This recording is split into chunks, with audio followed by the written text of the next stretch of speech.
Forget gurus. Forget anyone claiming to be an online business expert without going through the challenges of entrepreneurship themselves. The Real Money, Real Business podcast is here to prove the best insights in online business comes from your fellow online business builders. We dig into stories of entrepreneurs selling their business on the Empire Flippers marketplace so that you can learn how they made their business profitable, how they overcame obstacles, and what lessons they learned in their online journey. If you want to take your business and your knowledge to the next level, you've come to the right podcast. Let's get started. Hey everyone, welcome to another episode of the Real Money, Real Business podcast. We record these interviews so that potential buyers can learn more about the business and the seller to help them make an informed buying decision. If you would like to learn more about this business, including details like what type of business it is, how much revenue and profit it makes, and all of the assets included with the business, simply visit empireflippers.com/marketplace and search for this business's listing number, which you can find in the video thumbnail and in the description. Or if you're watching this on YouTube, you can click the link in the description to go straight to the listing. So without further ado, let's get into this interview.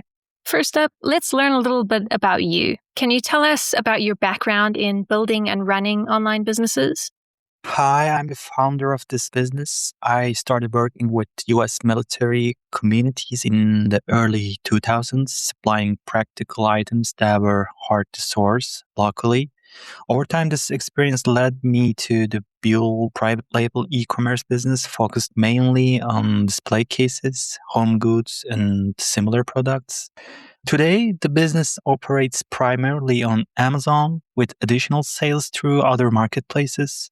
We have established supplier relationships, reputable logistic process, and stable operations that do not require constant hands-on involvement. Overall, straightforward operational business with a clear process in place and room for a new owner to continue growing if they choose. Why are you selling the business now instead of keeping it and growing it further? After many years of building and operating this business, I've decided to focus my time on new projects and opportunities that require my full attention. The business is stable, profitable, and runs on established process. So this is not a forced sale.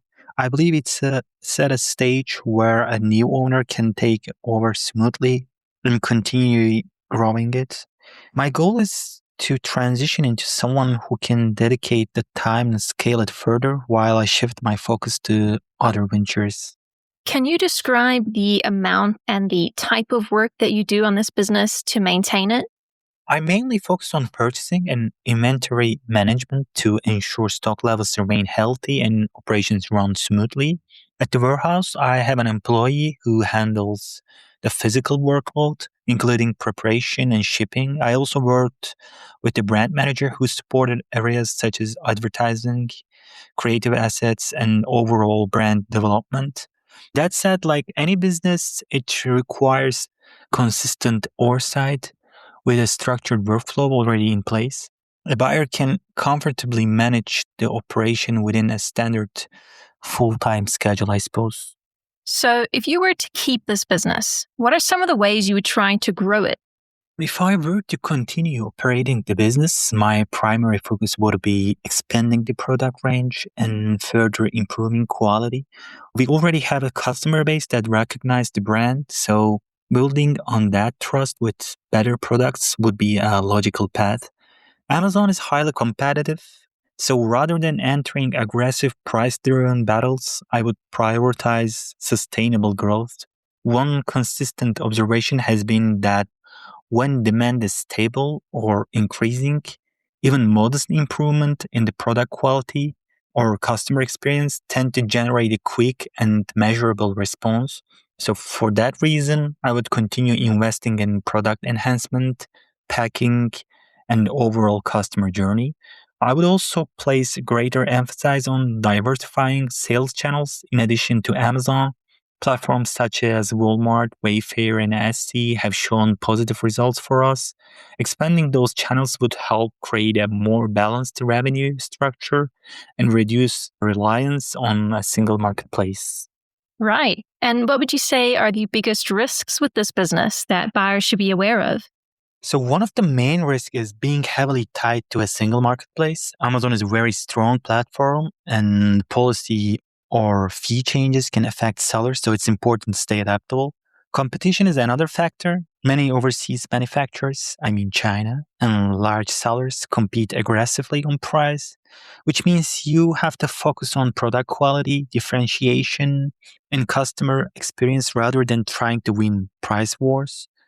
Operational discipline also matters. Like any inventory based business, mistakes in forecasting, purchasing, or cash flow planning can create pressure if not managed carefully. That said, these are typically challenges for established e commerce business. And with consistent oversight and structured process, they are manageable. How much support are you willing to offer the buyer who acquires this business? I'm happy to provide structured transition support to ensure smooth handover.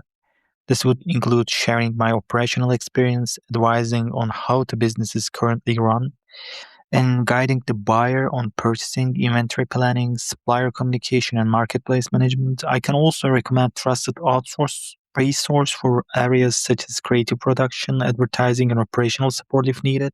Overall, my goal would be to help the new owner quickly understand the workflow and maintain business continuity with minimal disruption. Are you open to negotiating something like an earn-out agreement? I'm open to considering an earn-out structure. However, my preference is a deal structure that provides strong certainty at closing. Okay, final question. If you had to put yourself in the shoes of a buyer, why is your business a business worth buying? This business has been operating for nearly a decade and has built strong recognition on Amazon within its core category. In several product groups, such as wine racks and certain display cases, customers frequently search using the brand name itself, which reflects established market awareness. For a buyer, this creates a meaningful advantage compared to starting a new brand. The business already has dozens of indexed listings with high ratings, proven demand, and historical performance. With the right strategic steps, expanding market share and strengthening the category position would be significantly more achievable than building traction from zero. All right, everyone, thanks for listening. To learn more and see if this business is still for sale, head over to empireflippers.com/marketplace and search for this business listing number, which you can find in the video thumbnail and description. Or if you're watching this on YouTube, click the link in the description to go straight to the listing. Once you've unlocked this listing, you'll find everything you need to know about this business. So, thanks for joining us. See you next time.